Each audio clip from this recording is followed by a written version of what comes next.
여러분, 뜻밖이다. 너무 의외인데? 이런 말들 많이 하시죠? 생각 바뀌다라는 말입니다. 전혀 내가 생각했던 것, 그 안에 들어오지 않는 생각 밖의 일이 일어났을 때, 예상 밖의 일이 일어났을 때 우리는 뜻밖이다, 의외다 이런 말을 합니다. 우리는 지금 욥기를 계속 함께 하고 있습니다. 지난주까지 엘리후의 말을 살펴보았고 오늘부터 드디어 하나님이 나타나셔서 욥에게 말씀합니다.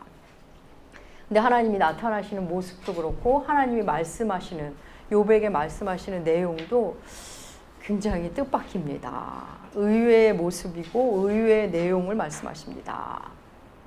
오늘부터 우리 예상 밖의 말씀을 하시는 그 하나님의 말씀을 살펴보고자 합니다. 욥기 1장과 2장에서 잠깐 등장하셨던 하나님이 드디어 38장에 나타나시는 겁니다. 엘리후가 욥에게 하고픈 말을 다 한 직후에 하나님이 이렇게 등장하십니다. 우리 욥기 38장 1절, 주보에도 실었고 여러분의 성경으로 읽으셔도 좋습니다. 욥기 38장 1절 함께 읽겠습니다. 그때 여호와께서 폭풍 가운데서 욥에게 말씀하여 이르시되, 하나님이 폭풍 가운데서 등장하십니다. 어마어마한 바람과 비를 동반하며 하나님이 등장하신 겁니다. 여러분, 폭풍우와 함께 등장하시는 하나님 한번 상상해 볼까요? 폭풍우와 함께 등장하시는 하나님이 지금 하나님 자신을 드러내고 계시는 겁니까? 감추고 계시는 겁니까? 여러분, 어떤 모습이 상상되십니까? 구약에서 하나님이 하나님 자신을 드러내실 때는 여러 방식으로 나타나는데 드러내시면서 감추시는 모습, 뭔가 드러내시는 것 같은데 여전히 숨어 계시는 하나님의 모습으로 나타나십니다.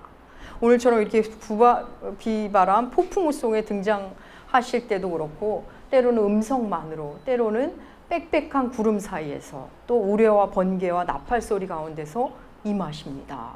드러내시는 것 같은데 완전히 다 드러내시진 않고 숨어 계시는 모습으로 이렇게 임재를 드러내십니다. 하나님이 그 모습을 감추는 듯 하면서 드러내시는 우리 하나님이 욥에게 하신 말씀을 이제 찬찬히 보면 이 또한 너무나 뜻밖입니다. 욥에게 처음 하신 하나님의 말씀 우리 함께 읽어볼까요? 38장 2절과 3절 읽겠습니다. 무지한 말로 생각을 어둡게 하는 자가 누구냐? 너는 대장부처럼 허리를 묶고 내가 내게 묻는 것을 대답할지니라. 하나님이 햇살처럼 따스하고 부드럽게 오시지도 않아놓고 기껏 등장하셔서는 부드럽게 나타나셔서 토닥토닥 해주시기를 우리는 기대했는데 전혀 다른 모습으로 나타나셔서는 처음 하는 말씀이 마치 책망하듯 말씀하십니다. 무지한 말로 생각을 어둡게 하는 자가 누구냐?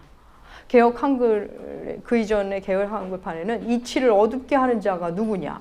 새 번역은 내가 누구기에 무지하고 헛된 말로 내 지혜를 의심하느냐? 이렇게 번역합니다. 누가 지금 나에 대해 엉뚱한 말을 하냐는 말씀으로 시작합니다. 그리고는 대장부처럼 허리를 묶고 묻는 말에 답하라고 말씀하십니다. 허리를 묶고 답하라는 말씀은 당시 유대인들은 전쟁에 출정할 때나 무슨 새로운 일을 시작할 때 허리를 묶고 나간다, 허리를 묶고 시작한다 이런 표현을 많이 썼습니다. 우리로 말하면 뭐 신발끈을 고쳐 맸다 뭐 이런 거랑 비슷하게 보시면 무리가 없습니다. 하나님은 욥에게 처음 나타나셔서 하신 말씀이 마치 사극에서 포도청에 끌려온 피의자에게 네 죄를 네가 알렸다 하는 그런 분위기로 말을 운을 떼십니다. 아무튼 너무나 예상 밖의 말씀을 하시면서 욥에게 나타나신 겁니다. 너는 내가 묻는 말에 답하라 하시면서 그 물음을 한번 살펴볼 텐데 그 물음도 너무나 뜻밖의 의외의 질문이십니다. 하나님의 말씀 욥기 38장 4절 함께 읽겠습니다. 내가 땅에 기초를 놓을 때 내가 어디 있었느냐? 내가 깨달아 알았거든 말할지니라. 내가 땅에 기초를 놓을 때, 다시 말해 내가 천지를 창조할 때 욥, 너는 어디 있었느냐? 말하랍니다. 내가 알면 말해보랍니다. 사랑하는 여러분, 하나님의 이 질문, 지금 고통 중에 있는 욥에게는 전혀 도움이 안 되는 물음입니다. 지금 힘겨운 중에 있는 욥과는 전혀 상관없는 물음을 하고 계십니다. 지금 고통 중에 있는 욥, 친구들에게 공격당하고 있는 욥, 그렇게 하나님을 기다려온 욥, 그가 기다렸던 그런 말씀이 아닙니다. 전혀 도움이 안 되는 얘기를 하고 계십니다. 고난 중에 있는 욥의 입장에 보면 그야말로 뜬금없는 질문을 하십니다. 이어지는 하나님의 질문도 그렇습니다. 여러분, 하나님은 도대체 왜 이러시는 걸까요? 우리가 생각하는 하나님이라면 따스한 햇살같이 나타나셔서 그동안 수고했다 욥아, 너의 고난의 시작은 사실 이러한 거였어. 네가 이렇게 고난받는 것은 중보적 사역과 그 대속적 고난을 드러내기 위한 거야. 이제 다 끝났다 욥아. 뭐 이런 말씀 해주셔야 하는 거 아닙니까? 하나님은 위로는커녕 토닥여 주기는커녕 무슨 무섭게 나타나셔서 뜻밖의 질문을 던지십니다. 그렇게 시작된 하나님의 질문은 41장까지 쉼없이 일방적으로 계속됩니다. 여러분, 하나님이 욥에게 던지신 그 첫 번째 질문, 내가 천지를 창조할 때 너는 어디 있었냐는 이 질문, 이 질문에 답할 수 있는 사람이 누가 있을까요? 여러분은 하나님이 천지를 창조하실 때 어디 계셨습니까? 여러분, 답하실 수 있을까요? 이어지는 물음도 계속 그렇습니다. 누가 천지의 도량법을 정했느냐? 누가 천지의 주추를 놓았느냐? 바다의 경계는 누가 정했느냐? 내가 바닷샘에 들어가 보았느냐? 내가 사망의 문을 보았느냐? 하나님 이런 질문을 계속 던지는데 하나님의 이 물음에 과연 누가 어떻게 대답할 수 있을까요? 우리 성경 38장 이후를 다 읽어 내려가다 보면 우리가 할 수 있는 답은 하나님 저는 모릅니다. 하나님이 하셨지요. 하나님이 하셨겠지요. 하나님이 하신 걸로 알고 있습니다. 저는 모르겠는데요. 이런 답변밖에는 낼 수가 없습니다. 다음 주부터 우리가 하나님의 질문을 조금 될 수 있는 한 여러 가지를 다룰 텐데 하나님의 질문은 일단 그 스케일이 어마어마합니다. 그래서 사람이 도무지 답을 할 수 없는 물음을 하시는 겁니다. 하나님은 지금 욥이 답할 수 없다는 걸 아시면서 욥에게 묻고 있는 겁니다. 다시 말해 욥의 답을 기다리면서 욥의 답을 들으려고 주시는 질문이 아니라는 겁니다. 너는 그냥 일방적으로 알아야 한다는 말씀을 하는 겁니다. 사랑하는 여러분, 고난 중에 있는 사람에게 하나님이 나타나셔서 하시는 말씀 너무나 뜻밖입니다. 하나님이 욥을 과연 어떻게 위로하고 대변해 주실까, 그걸 아마 기대하셨다면 여러분 아마 완전 실망하셨을 겁니다. 사실 우리는 우리 뜻 안에서 움직이는 하나님을 기대하는데 결정적인 때는 언제나 하나님이 우리 생각과는 다른 모습으로 나타나시고 우리의 생각을 완전히 무너뜨리십니다. 사실 생각해보면 어차피 나타나실 거 좀 일찍 나타나시지, 진작 나타나셨으면 좋았을 걸 하는 생각이 우리가 듭니다. 잃을 거 다 잃고 아플 거 다 아프고 지칠 대로 지친 욥에게 나타나셔서, 그것도 기껏 나타나셔서는 전혀 욥에게 도움이 안 되는 말을 하고 계시는 겁니다. 여러분, 하나님은 도대체 왜 이러시는 걸까요? 고난받는 자 앞에 나타나셔서는 왜 이러시는 걸까요? 우리는 이 답을 찾아가기에 앞서 욥기 38장 시작 부분에 있는 수수께끼 같은 걸 하나 풀어야 합니다. 우리 욥기 38장 1절을 다시 한 번만 읽어볼까요? 함께 읽겠습니다. 그때 여호와께서 폭풍우 가운데에서 욥에게 말씀하여 이르시되, 여러분 이 한 절에 우리가 그간 읽어온 욥기와는 좀 다른 게 숨어 있습니다. 혹시 알아채신 분이 있을까요? 바로 여호와라는 단어입니다. 그동안 욥과 세 친구 그리고 엘리후가 하나님 얘기를 그렇게 많이 했지만 여호와라는 단어를 쓰지 않았습니다. 하나님, 전능자라는 말만 씁니다. 딱 한 번. 욥이 12장에서 여호와라는 말을 한 번 언급했을 뿐 그들은 하나님이라고 부르며 이야기를 합니다. 여러분, 하나님과 여호와 무슨 차이가 있을까요? 제가 한번 알려드렸기 때문에 몇 차례 알려드려서 기억하시는 분이 있으실 수도 있을 건데, 여러분 하나님과 여호와 이 호칭의 차이를 우리가 조금 알 필요가 있습니다. 성경에는 하나님을 하나님이라고도 부르기도 하고 여호와 하나님, 여호와, 그러니까 야훼라고도 부릅니다. 하나님이라고 부를 때는 하나님의 전능성, 전지전능, 그 능력에 초점을 맞춰 부를 때 우리는 하나님이라고 성경은 기록합니다. 그럴 때는 엘 혹은 엘샤다이라는 히브리어가 거기에 해당합니다. 여호와, 야훼라는 말은 하나님의 언약을 이루시는 하나님, 언약을 성취해 나가시는 하나님을 초점을 맞출 때 성경은 여호와 하나님, 야훼 하나님이라고 기록합니다. 욥과 친구들의 대화에서는 하나님 이야기는 하나님 이야기인데 다 전능성에 초점을 맞춰서 대화를 한 겁니다. 3장부터 37장까지 단 한 번 외에는 계속 그들은 하나님만을 이야기합니다.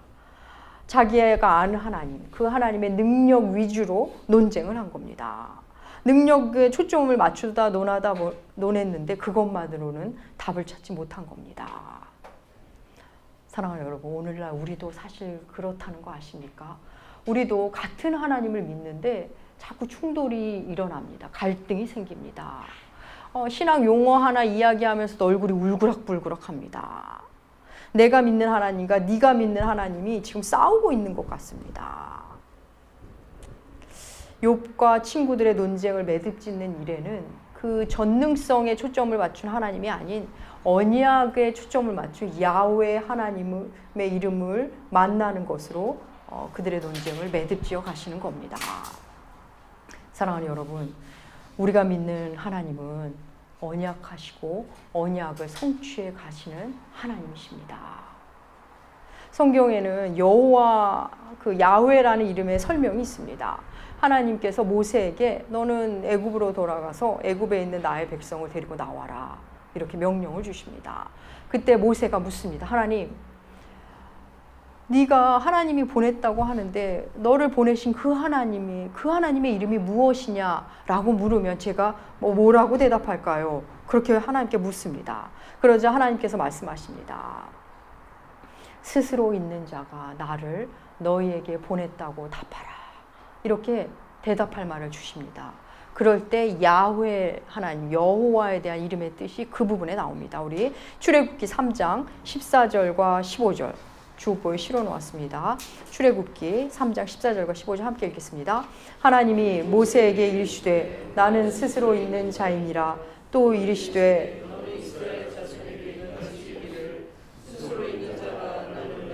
보내셨다 하라. 하나님이 또 모세에게 이르시되 너는 이스라엘의 자손에게 이같이 이르기를 하나님, 야곱의 하나님께서 나를 너희에게 보내셨다 하라. 나의 영원한 이름이요 대대로 기억할 칭호니라. 여기 보면 나는 스스로 있는 자다, 나는 나다, 이런 의미입니다. 이 나는 나다, 나는 스스로 있는 자이다라는 이 히브리어 문장이 야훼, 여호와에 가까운 발음입니다. 이 부분이 조금 어려우실 수도 있겠지만 이 부분에 대해서 예배 후에 질의응답 시간에 좀 더 쉽게 여러분에게 알려드리도록 하겠습니다. 아브라함의 하나님, 이삭의 하나님, 야곱의 하나님, 여러분 이 말 자체가 언약의 하나님이라는 말씀입니다. 하나님은 아브라함과도 언약하셨고 이삭과도 언약하셨고 야곱과도 언약하셨습니다. 그리고는 그것을 창세기에서 어떻게 이루어 가시는지, 그리고 그 이후에 어떻게 이루어 가시는지를 우리에게 말씀하십니다. 여러분 이건 굉장히 중요합니다. 하나님을 믿는 사람에게, 예수를 믿는 사람에게 이것은 매우 중요하기 때문에 여러분 반드시 알아야 하는 부분입니다. 여러분 우리가 읽는 성경이 무엇과 무엇으로 이루어져 있죠? 구약과 신약으로 이루어져 있습니다. 구약, 옛 언약, 신약, 새 언약입니다. 그래서 우리는 이 언약의 의미를 성경을 통해 반드시 만나야 합니다. 중요합니다. 사실 결론부터 말하면 우리가 기도응답을 못 받는 것 중에는 하나님이 전능하지 않으셔서 우리의 기도를 못 들어주시는 것이 아니라 우리가 언약 밖에서 기도하기 때문입니다. 언약 밖에 있는 걸 자꾸 원하기 때문에 안 들어주시는 경우가 많습니다. 여러분 우리는 언약 백성이고 우리의 삶 역시 언약의 성취를 만나가는 삶이기 때문에 여러분 이 언약의 개념을 아셔야 합니다. 왜 구약이라고 하고 왜 신약이라고 했는지는 여러분 아셔야 하는 거 아니겠습니까? 그럼 여러분에게 한번 묻겠습니다. 신약에는 여호와라는 하나님의 이름이 나올까요? 안 나올까요? 네. 신약에는 맞습니다. 여호와라는 이름이 나오지 않습니다. 왜 안 나올까요? 그렇습니다. 여호와 하나님의 언약의 성취는 바로 예수 그리스도이기 때문입니다. 예수 그리스도가 이 땅에 오시는 것으로 언약이 성취되었기 때문에 더 이상 언약에 의해서 인류에게 행동하시는 하나님, 그 야훼 하나님이 아니기 때문에 여호와라는 이름은 나오지 않습니다. 그렇다면 여호와라는 이름이 우리와 상관없는 이름일까요? 그렇지 않습니다.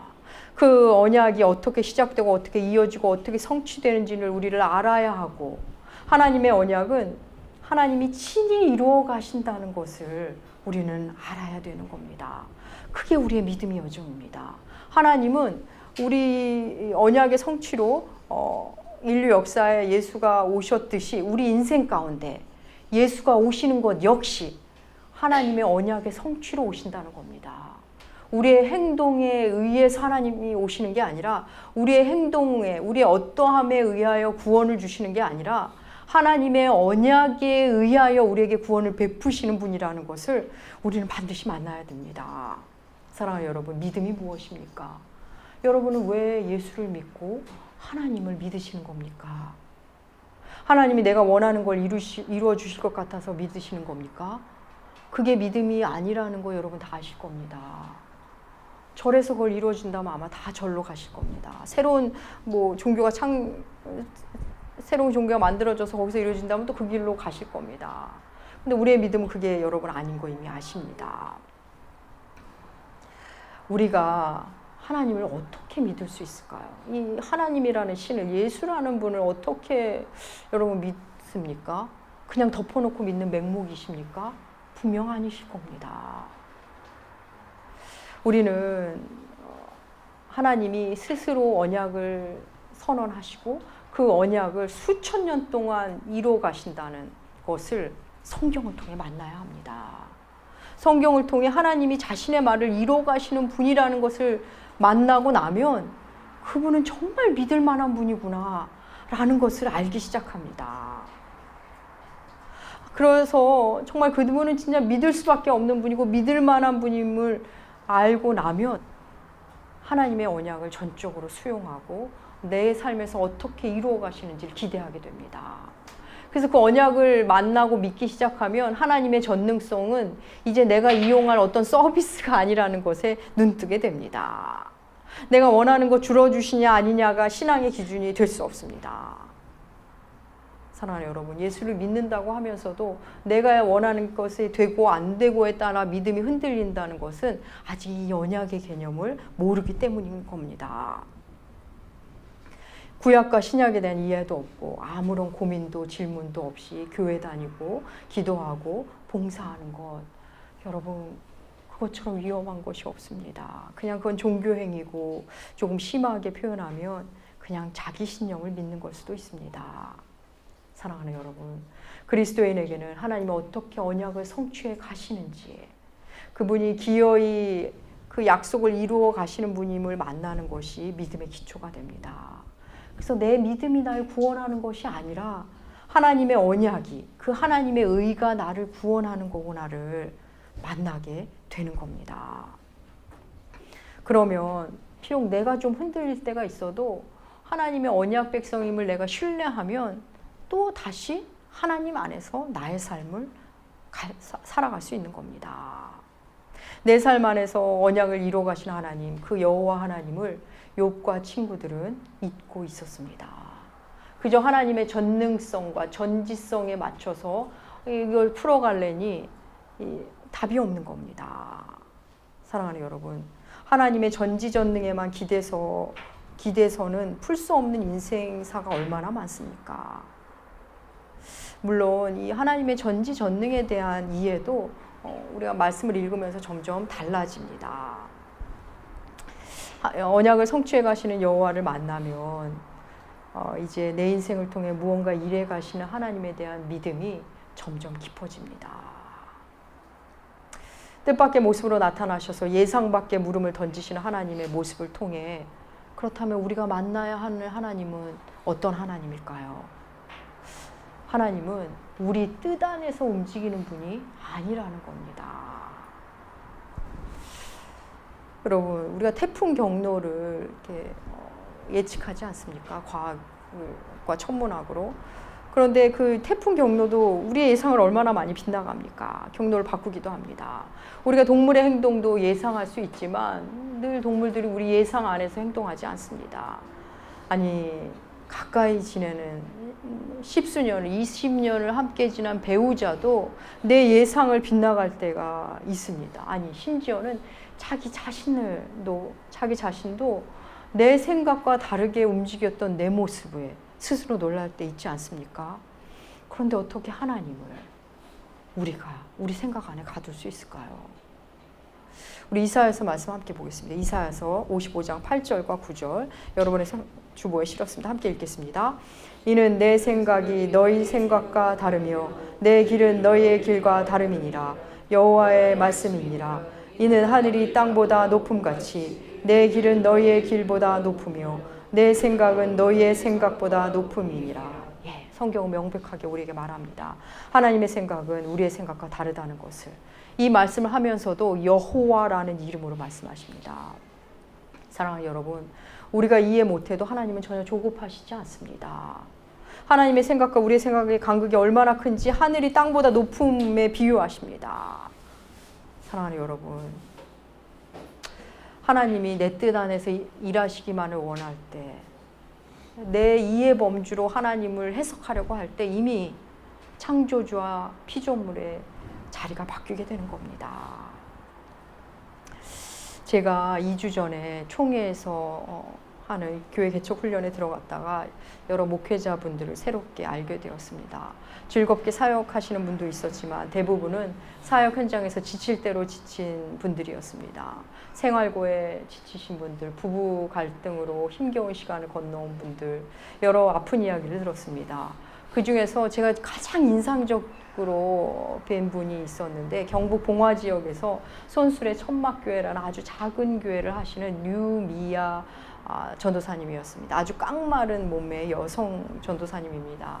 개척한 지 한 3년 정도 되셨다는데 교우들이 모두 심신의 어려움을 가진 분들이랍니다. 뭐 청각이 없으신 분, 청각을 잃으신 분, 또 우울증을 앓으신 분들, 그리고 조현병을 갖고 계신 분들, 그런 분들이랍니다. 그런 분들과 예배를 드립니다. 그 유미아 전도사님은 자기의 사역을 힘든 일들을 이렇게 간단하게 말씀하시고는 감당하기 힘들 때도 참 많지만 자신의 이 길을 계속 걸어갈 거라고, 그러니 생각날 때마다 기도해달라고 말씀하셨습니다. 힘들지만 자신은 그 일을 계속 할 거라고 말씀하시는 그분의 모습이 너무나 힘있고 아름답게 느껴졌습니다. 여러분, 그 전도사님이 또 힘든 가운데에서 여러 사역을 하시는 그 목회자들이 하나님의 전지전능성만 바라본다면 여러분 사역이 더 힘들 겁니다. 그 전도사님과 다른 분들은 아마도 하나님의 언약을 품고 가시는 게 분명합니다. 내 사역의 현장에, 내가 함께하는 교우님의 그 심령에 예수가 기어이 오실 거라는 것, 예수가 성육신 하실 거라는 것, 아픔 중에 있는 교우에게 기어이 예수가 들어가실 거라는 그 언약을 붙들고 한 주 한 주 눈물을 흘리면서도 그 길을 가시는 겁니다. 사랑하는 여러분, 하나님은 전능성 안에서 일하지만, 전능성으로 일하시지만 언약 안에서 일하시는 분입니다. 그 언약을 성취하시기 위해 스스로 자신의 전능성을 제한하시는 분이기도 합니다. 여러분, 욥기 1장과 2장에서는 하나님이 욥에 대하여 사탄하게 얘기했습니다. 욥과 직접 얘기한 건 아닙니다. 그런데 이 38장에서는 욥과 직접 이야기하십니다. 우리도 하나님에 대하여 배우고 하나님에 대하여 듣다가 내게 말씀하시는 하나님을 만나는 지점이 옵니다. 하나님이 여러 통로를 통해 우리에게 말씀하시지만 결국은 예수를 통해 우리에게 나타나십니다. 사랑하는 여러분, 하나님은 우리에게 어느 날 뜻밖의 모습으로 뜻밖의 말씀을 하시며 찾아오십니다. 내가 관심도 없는 이야기를 하시면서, 전혀 내게 도움도 안 되는 이야기를 하시면서, 내가 답할 수 없는 이야기를 물으시면서 나에게 오시는 겁니다. 지금 내게 듣고 싶은 얘기를 안 하십니다. 내가 듣고 싶은 얘기 해주시지도 않고 내 상황과 전혀 상관없는 얘기를 하며 오십니다. 나는 위로가 필요한데 갑자기 태초 이야기를 하시질 않나. 나는 지금 돈이 필요한데 설명은 없고 묻는 말에 답하라며 나에게 오십니다. 여러분, 그게 설교일 수도 있고 성경 공부일 수도 있습니다. 어떤 사건일 수도 있습니다. 우리는 그 무릎 앞에 서야 합니다. 욥을 향해 말씀하시는 하나님, 그 말씀의 결론을 여러분 오늘 다 내릴 수는 없습니다. 그럼에도 우리는 하나님이 내게 오시는 그 말씀 앞에 서야 한다는 것을 여러분 알고 돌아가셔야 합니다. 그것이 우리의 중간 결론이 될 겁니다. 사랑하는 여러분, 몇 주간 우리는 욥에게 하시는 하나님의 말씀을 계속 함께 할 겁니다. 지금 내 상황과 무관해도 일단 들으셔야 합니다. 지금 전혀 내게 도움이 안 되는 것 같지만 일단 귀를 여셔야 합니다. 욥이 만나는 그 답을 그래야 우리도 만나게 됩니다. 사랑하는 여러분, 사순절 기간입니다. 이 사순절 기간 여전히 변함없이 예수를 통해 말씀하시는 하나님, 교회를 통해 말씀하시는 하나님, 강단을 통해 성경을 통해 말씀하시는 하나님 앞에 서십시오. 그래서 언약을 친히 이루어 가시는 그 하나님을 여러분의 일상 속에서 만나시는 여러분들 되시기 축복합니다. 기도하겠습니다.